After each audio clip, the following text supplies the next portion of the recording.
ಅನುದಾನ ಕೇಳಲು ಬಿಜೆಪಿಯಲ್ಲಿ ಯಾರೂ ಗಂಡಸರಿಲ್ಲ. ಹೆಚ್ಚು ಟ್ಯಾಕ್ಸ್ ಕಟ್ತಾ ಇದ್ರು ಅನುದಾನ ನಮಗೆ ಕೊಟ್ಟಿಲ್ಲ. ರಾಮನಗರದಲ್ಲಿ ಮಾಗಡಿ ಶಾಸಕ ಬಾಲಕೃಷ್ಣ ಈ ರೀತಿಯ ಹೇಳಿಕೆಯನ್ನ ಕೊಟ್ಟಿದ್ದಾರೆ. ಪ್ರಧಾನಿ ಮುಂದೆ ಕೂರೋದು ಇಲ್ಲ, ಏಳೋದು ಇಲ್ಲ. ನಮ್ಮ ರಾಜ್ಯದ ಬಿಜೆಪಿ ಸಂಸದರು ಶೋ ಪೀಸ್ಗಳು ರಾಜ್ಯದ ಬಗ್ಗೆ ಧ್ವನಿ ಎತ್ತುತ್ತಿಲ್ಲ ಅಂತ ಬಾಲಕೃಷ್ಣ ಕಿಡಿಕಾರಿದ್ದಾರೆ.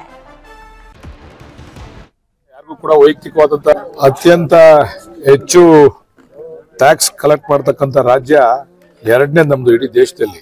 ನಮಗೆ ಸಿಗ್ಬೇಕಾದಂತ ಅನುದಾನ ಅವ್ರು ಕೊಡ್ತಾ ಇಲ್ಲ. ಪಾಪ ಈ ನಮ್ಮ ಬಿಜೆಪಿ ಎಂಪಿಗಳವರಲ್ಲ, ಅವ್ರವ್ರು ನರೇಂದ್ರ ಮೋದಿ ಮುಂದೆ ಎದೊಳ್ಳೋದು ಇಲ್ಲ, ಕೂತ್ಕೊಳ್ಳೋದು ಇಲ್ಲ. ಇವರೆಲ್ಲ ಬರೀ ನರೇಂದ್ರ ಮೋದಿ ಹೆಸರಲ್ಲಿ ಗೆಲ್ತಾರೆ ವಿನ ಯಾರಿಗೂ ಕೂಡ ವೈಯಕ್ತಿಕವಾದಂತ ವರ್ಚಸ್ ಇಲ್ಲ. ಶೋ ಪೀಸ್ಗಳ ತರ ಹೋಗೋದು ಬರೋದು ಅಷ್ಟೇನೆ. ಅಲ್ಲೋಗಿ ಸೈನ್ ಹಾಕೋದು, ಅಲ್ಲಿ ಏನ್ TAD ಬರ್ತದೆ ತಗೊಂಡು ಬರೋದು ಅಷ್ಟು ಬಿಟ್ರೆ ಎಂಪಿಗಳಾಗ್ಲಿ ಮಂತ್ರಿಗಳಾಗ್ಲಿ ಯಾರಿಗೂ ಕೂಡ ಈ ರಾಜ್ಯದ ಅಭಿವೃದ್ಧಿ ಬಗ್ಗೆ ಕಾಳಜಿ ಇಲ್ಲ.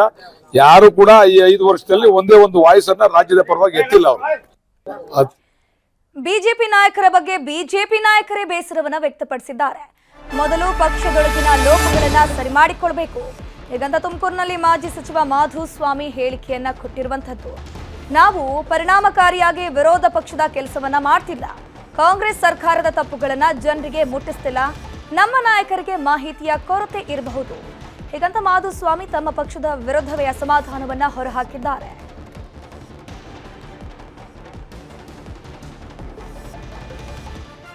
ನಮ್ಮ ನಾಯಕರಿಗೆ ಮಾಹಿತಿಯ ಕೊರತೆ ಇದೆ, ನಮ್ಮ ಪಕ್ಷದವರೇ ಧ್ವನಿ ಎತ್ತುತ್ತಾ ಇಲ್ಲ, ಮಾಹಿತಿಯ ಕೊರತೆ ಇರುವಂತದ್ದು ಅಂತ ಮಾಧುಸ್ವಾಮಿ ನಾವು ಪರಿಣಾಮಕಾರಿಯಾಗಿ ವಿರೋಧ ಪಕ್ಷದ ಕೆಲಸವನ್ನ ಮಾಡ್ತಿಲ್ಲ ಅಂತ ಒಂದು ಅಸಮಾಧಾನವನ್ನ ವ್ಯಕ್ತಪಡಿಸಿದ್ದಾರೆ.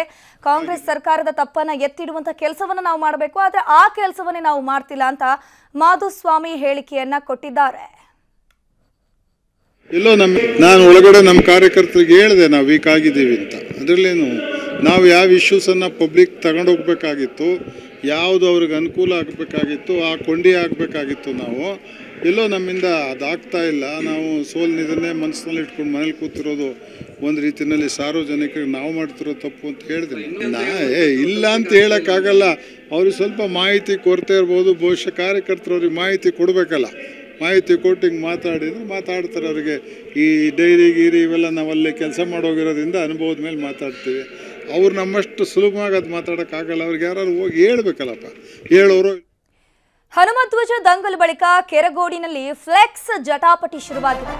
ಪಂಚಾಯಿತಿ ಸಿಬ್ಬಂದಿ ಹಾಗೂ JDS ಕಾರ್ಯಕರ್ತರ ನಡುವೆ ಗಲಾಟೆಯೇ ಆಗ್ಬಿಟ್ಟಿರುವಂತದ್ದು. ನಿಖಿಲ್ ಕುಮಾರಸ್ವಾಮಿ ಅವರ ಫ್ಲೆಕ್ಸ್ ಅನ್ನ ತೆರವು ಮಾಡಿದ್ದಕ್ಕೆ ಆಕ್ರೋಶ ವ್ಯಕ್ತಪಡಿಸಲಾಗಿದೆ. ಅನುಮತಿ ಪಡೆಯದೆ ಫ್ಲೆಕ್ಸ್ ಹಾಕಲಾಗಿದೆ ಅಂತ ಪಂಚಾಯಿತಿಯ ಸಿಬ್ಬಂದಿಗಳು ಆ ಒಂದು ಫ್ಲೆಕ್ಸ್ ಅನ್ನ ತೆರವು ಮಾಡಿದ್ರು. ನಿಖಿಲ್ ಫ್ಲೆಕ್ಸ್ ಅನ್ನ ತೆರವುಗೊಳಿಸಿದ ಗ್ರಾಮ ಪಂಚಾಯಿತಿ ಸಿಬ್ಬಂದಿ ವಿರುದ್ಧ ಅವರ ಒಂದು ಬೆಂಬಲಿಗರು ಗಲಾಟೆಯನ್ನ ಮಾಡಿರುವಂತದ್ದು. ಗ್ರಾಮ ಪಂಚಾಯಿತಿ ಸಿಬ್ಬಂದಿ ಹಾಗೆಯೇ JDS ಕಾರ್ಯಕರ್ತರ ನಡುವೆ ವಾಕ್ ಸಮರವೇ ನಡೆದಿದೆ.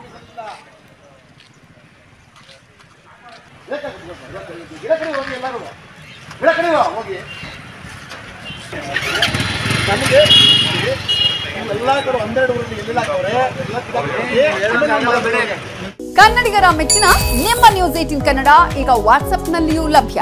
ಕರ್ನಾಟಕ ಮತ್ತು ದೇಶ ವಿದೇಶದ 360 ಡಿಗ್ರಿ ಸುದ್ದಿ ವಿವರವನ್ನ ನೀವು ನಿಮ್ಮ ಕೈ ಬೆರಳುಗಳಲ್ಲಿಯೇ ಪಡೆಯೋದಿಕ್ಕೆ ಈ QR ಕೋಡ್ ಅನ್ನ ಸ್ಕ್ಯಾನ್ ಮಾಡಿ. ನಮ್ಮ ಚಾನೆಲ್ ಅನ್ನ ಫಾಲೋ ಮಾಡಿ, ನೋಟಿಫಿಕೇಶನ್ ಆನ್ ಮಾಡಿ.